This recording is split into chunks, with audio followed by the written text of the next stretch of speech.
Hello and welcome back, Chem 51. There is our week 5 lecture covering parts of chapter 4. We will be covering the rest of chapter 4 in our pre-lab. I'd like us to recall from last week that a covalent bond is a sharing of electrons between two or more nonmetals. Okay, and it's for the purpose of achieving a full octet.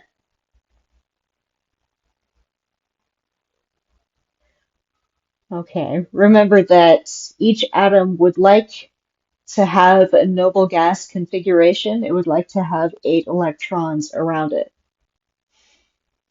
So that's a full octet in the atom's valence shell.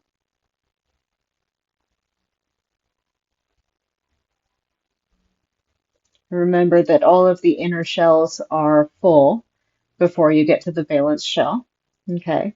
And so the electrons, no, the valence electrons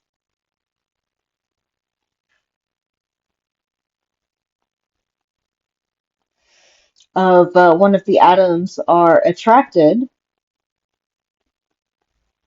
to the nucleus of the other. Okay, because electrons are negative and the nucleus is positive. So that's what happens to adjacent atoms, and so um, that causes their orbitals to overlap.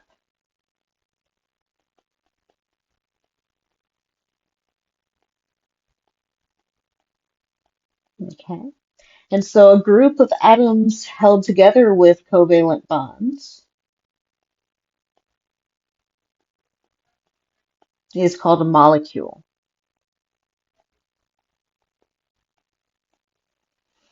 Okay.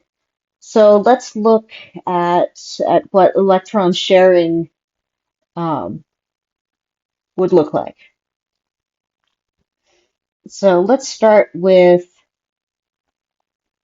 2 hydrogen atoms, and we'll draw their only 1s orbital, and each has 1 electron. But hydrogen, since it only has the 1s orbital, it can only fit 2 electrons. So it follows the duet rule.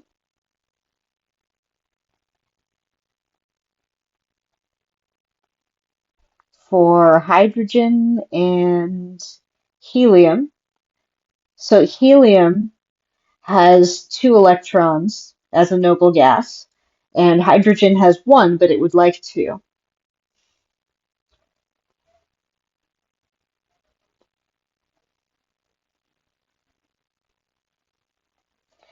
So these are going to go in here and form a covalent bond.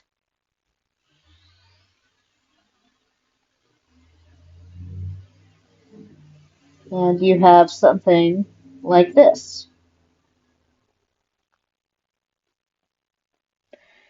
So each hydrogen thinks that those 2 electrons belong to them. Okay? It's like having 2 trees along a property line. You you go out in your backyard and you effectively have 2 trees, and you can do everything you need to do with the 2 trees as if they were 100% yours. But your neighbor has that exact same experience, even though there are only 2 trees between you.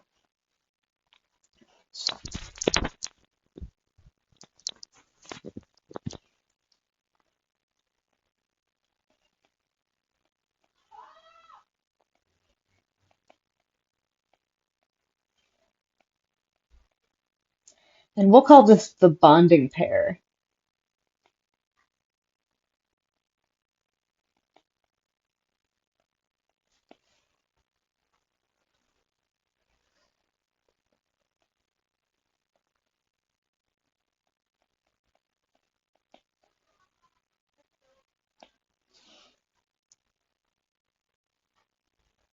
Okay, so we can see that with fluorine as well. I'll draw that a little bit bigger. So fluorine has 7 electrons.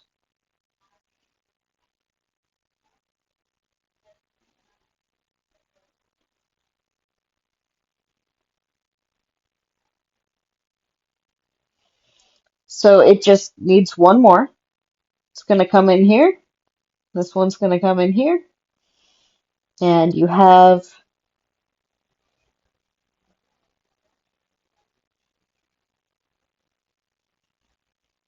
2 shared electrons. And all of these electrons that are not bonding are called lone pairs.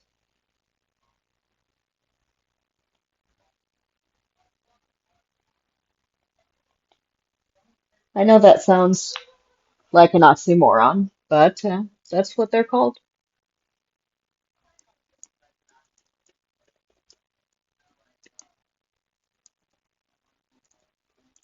Okay, moving on. Oh, we forgot to label these fluorine. There we go.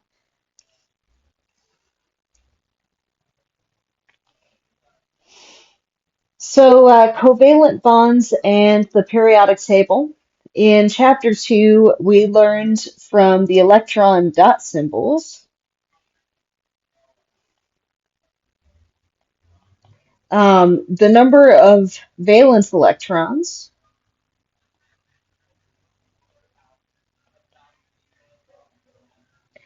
is given by its group number.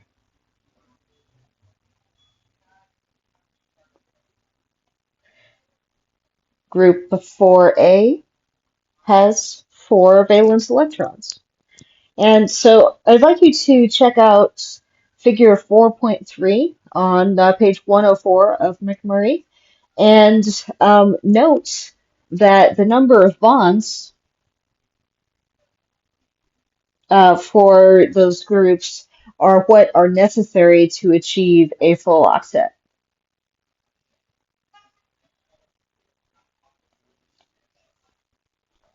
Okay, so let's look at an example, and we can keep that figure in front of us while we do it. So we want to know which of these structures is plausible based on the information in figure 4.3. So let's look at CF3. I'll draw it like this.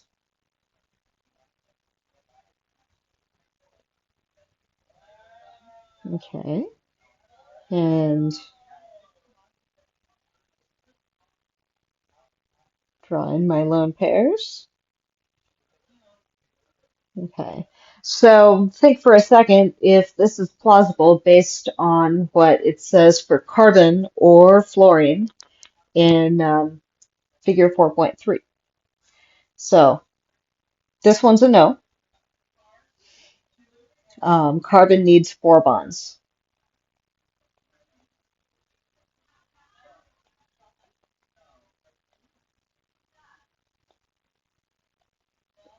Okay. So let's look at the next one, ICL.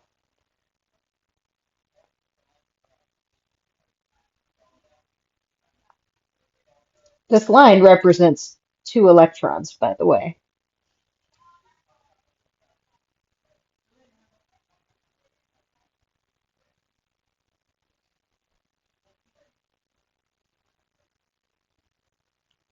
Those are the 2 bonding electrons. So this one is actually okay. Both of these are halogens and they form one bond.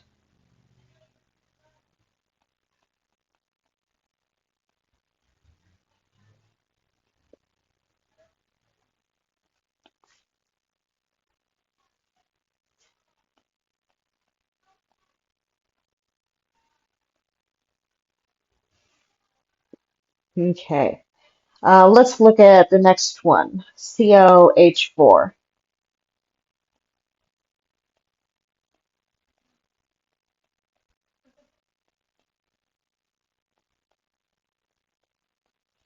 Okay, that one's a no. Cl can't have four bonds.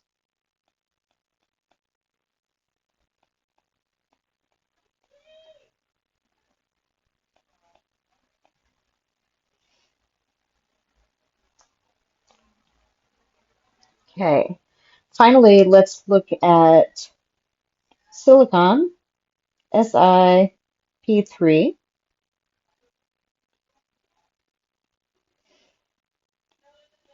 Okay, this one is going to be a no because silicon is just like carbon. It's in the same group as carbon, so it needs four bonds.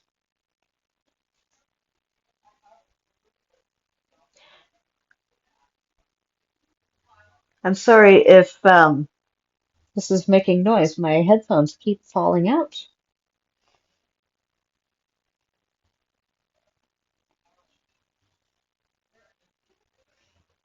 Okay, let's look at another example. And we're looking at the same thing, but just from a different angle. So we're wondering what is the formula of these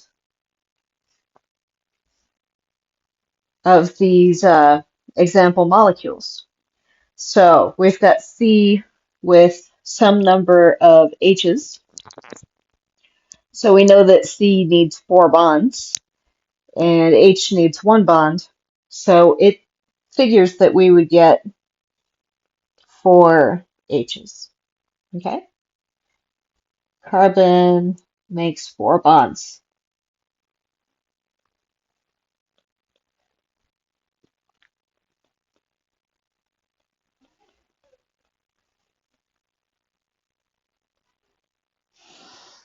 Okay, we're treating this rule about bonds as a black and white thing right now, but there are some gray areas. You can have some unusual numbers of bonds in certain situations.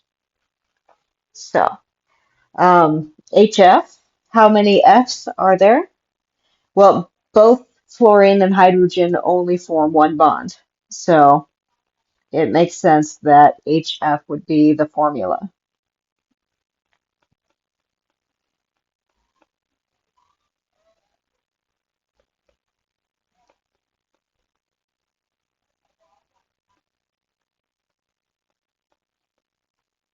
Okay. And finally, N with a number of H's. So according to figure 4.3, nitrogen makes three bonds. So it makes sense that this would be NH3.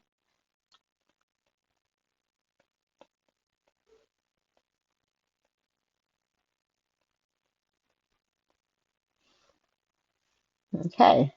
So what happens with multiple bonds? Sometimes you just can't make that octet work with single bonds. And so sometimes you have to form multiple bonds.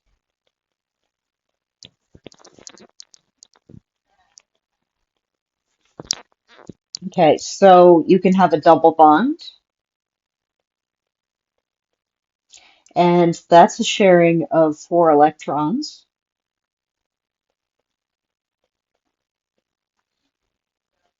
And you can have a triple bond, and that is, of course, a sharing of six electrons.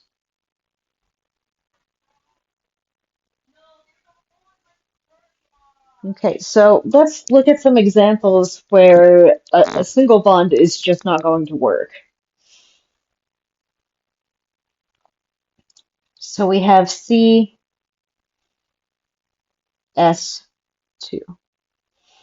And so we will go over this in more detail, but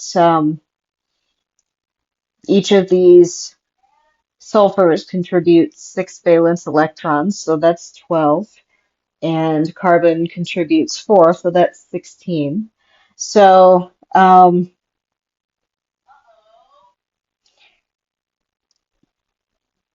it has 4 electrons represented within the bonds, so that gives me um, 12 left. So 2, 4, 6, 8, 10, 12. And so that really doesn't work for the carbon. The carbon does not have an octet here. So what's got to happen is you're going to have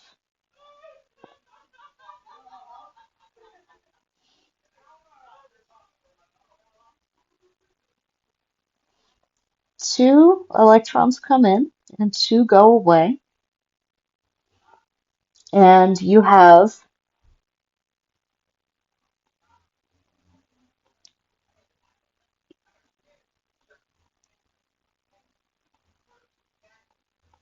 okay, and you have this structure. And this is still not quite right. This is still not quite right. So we can do this on the other side. This electron's coming in here. This electron's coming in here. This is going away. That's going away. And so what you end up with is two double bonds. So now carbon is quite happy. It has 4 bonds. And sulfur is quite happy because it has 2 bonds. And each one has its octet fulfilled. So let's look at oxygen. Now this is elemental oxygen. Okay, so we have 2 electrons here. All right, 4, 6, 8, 12. That's all the electrons we have contributed by oxygen. So we have a problem. Their octets are not fulfilled. So we'll have 2 come in here. You know, I actually miscounted my electrons up here. I'm terribly sorry. I hope you're not doing this in pen. Um, but I made a mistake here. So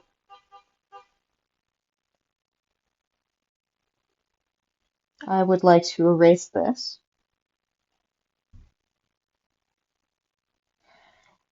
And so what's actually, those electrons are not going away. It's what I would draw here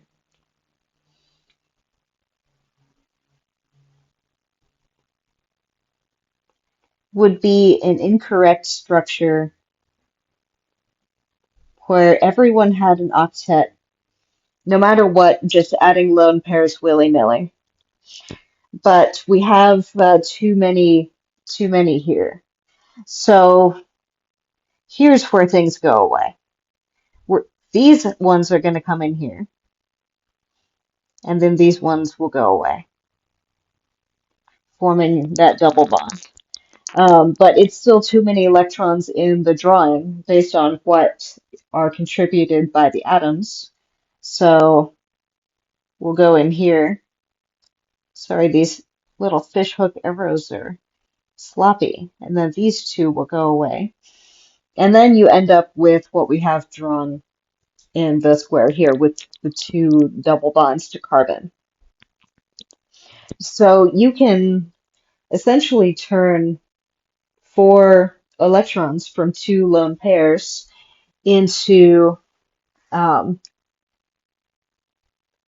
two electrons in a bond.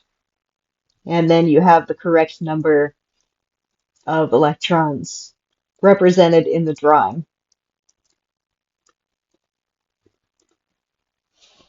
So looking at O2, we have these two electrons coming in here, and we would have drawn this with too many electrons.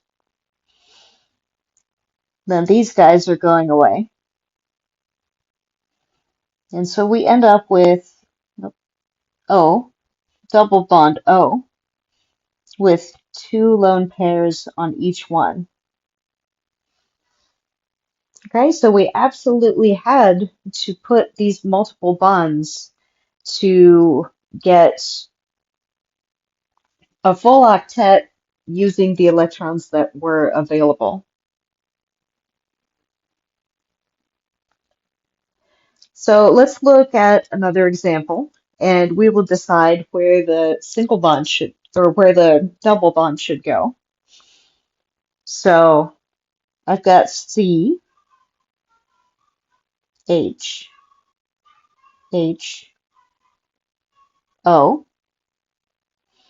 Okay.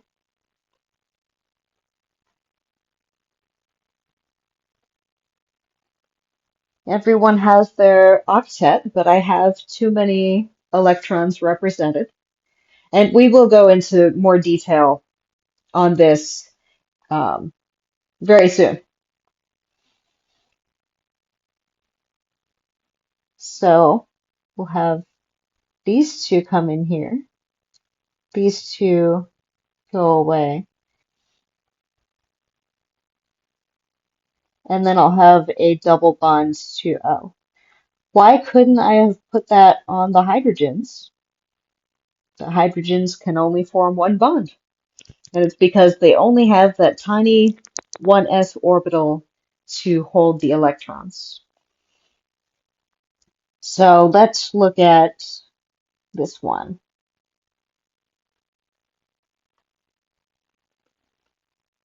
Okay, too many electrons here, but we know that hydrogen cannot hold the double bond, so we've got to put it here.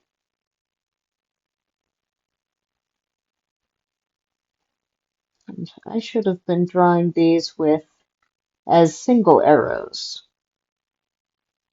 single-sided arrows.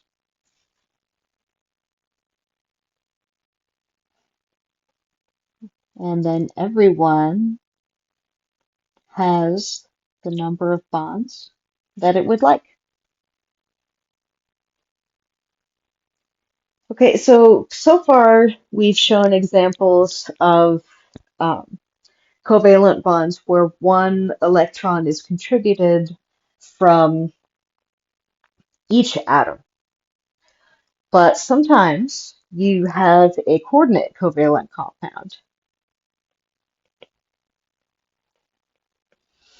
And that's a compound where both electrons come from the same atom.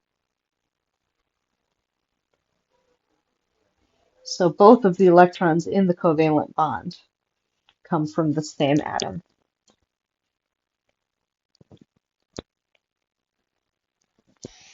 Okay, and so this is a situation where you can have an unusual number of bonds.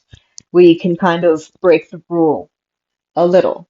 We can't break the rule for hydrogen because, of course, of that tiny 1s orbital. So let's write that down. Unusual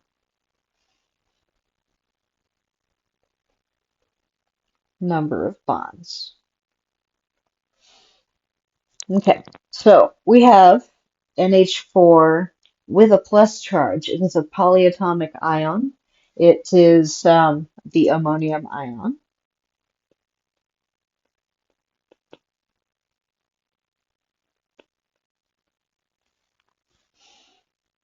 So it's formed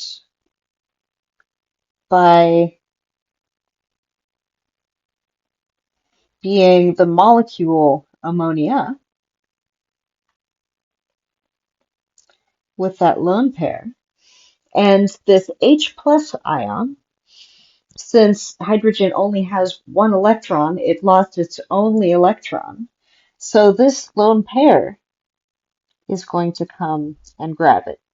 Now I'm drawing a now I'm drawing a double-sided arrow to represent the movement of two electrons. So then you have your polyatomic ion. And we always put those in brackets with the charge outside. Okay, so same thing with this one, H3O plus. This is the hydronium ion.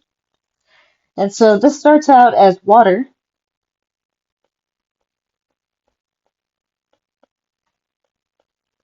and you have another H plus, and this lone pair goes and snags that. So here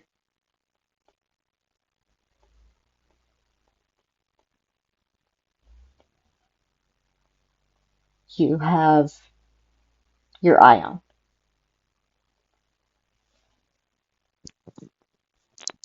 Okay, and we will study these ions much more when we go over acids and bases.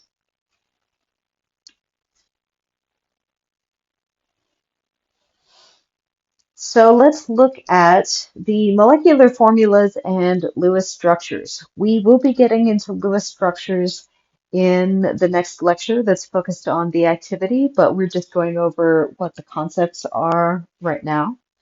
And so if you want to find the correct Lewis structure,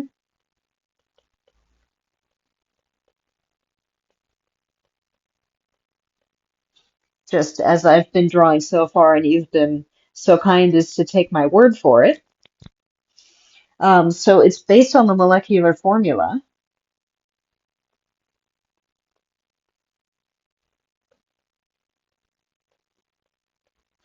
and it can be determined simply by following the octet rule and following a series of steps. So I'd like you to see figure 4.4 on page 111 of McMurray to notice the difference between what we call a formula unit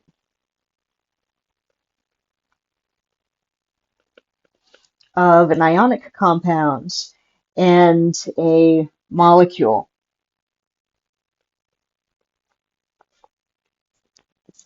I'm sorry, that was terrible handwriting. I apologize. That is supposed to say molecule. So I'd like you to recall that in a crystalline structure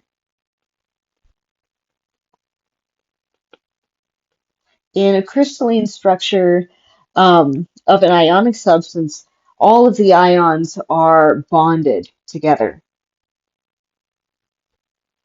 Electrons have actually transferred between all of them, and the formula unit is simply the smallest ratio, the smallest whole number ratio of ions. Okay, but when you have a molecule, each molecule, which is a group of covalently bonded atoms, are held together by intermolecular forces.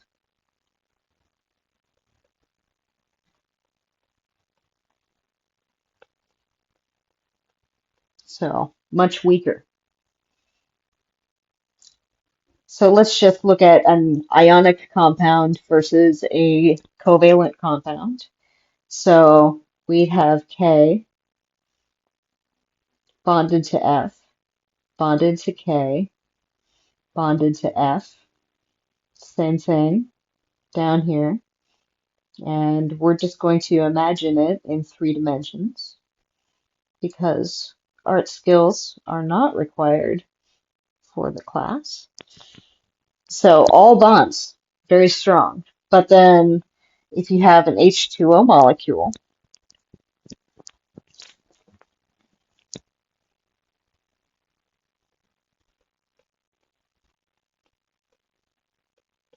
that will line up with other H2O molecules so that there's an attraction between the hydrogens and the oxygen.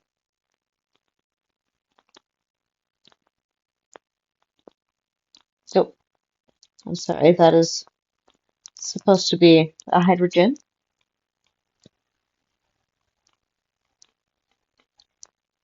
So, yeah, so the dotted lines are supposed to be the attractions, and the solid lines are supposed to be the covalent bonds. So this concludes your lecture for week 5. There will be another lecture coming out that is specific to the activity, and it will be an expansion upon this lecture. Thank you very much for your attention.